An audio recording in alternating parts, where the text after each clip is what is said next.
izjave ven, je grmiček, ne, je hotel reči, ne, da, ne, alegorija, ne, za čisto nekaj drugega, ne.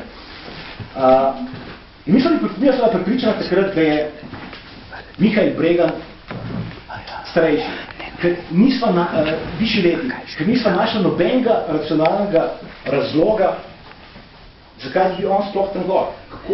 Kako bi lahko sploh on bil tam gor, če ni starejši. En izmed nas ne more biti, ker mi nismo še preprosto na tem nivoju. In verjetno se, kako da je tam, ampak smo si tako razlagali, da je višji letnik, da je in tako naprej. That's it.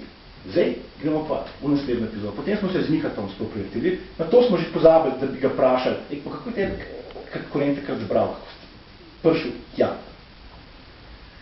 Ampak tega takrat nismo naredili. Pa smo se pa skupaj prijatelji, smo ga srali, smo se zaljubljali iste punce, kaj smo pa vedeli, ne?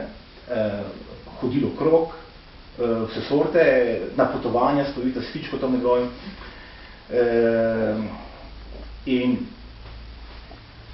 enkrat smo bili pri nas doma, oba z doktorem sta bila, in dobri doktor Nežmak in Miha Bregant, ne?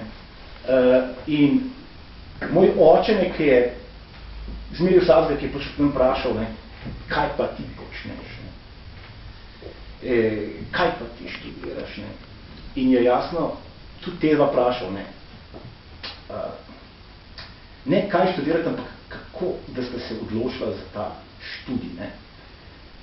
Doktor, dobri doktor začel, da je hodil na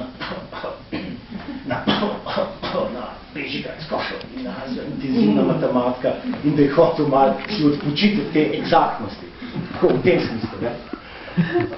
Prijasno pri Miha to ne ga je pa zanimalo, ker je pa moj fotor je pa slavist, ne? In ga je jasno zanimalo predvsem to, kako da se je odločil za slavistiko. In je Miha Bregant v maneri, rekel, v kakršni je predaval, recimo nekaj mesecev prej tam pred nami, ne, mu razložil, gospod, veste, to je pa takole. Ko sem bil manjši, sem enkrat stal na železniški postaji in sem skušal kupiti vozni listek, a je bila vrsta. Postavil sem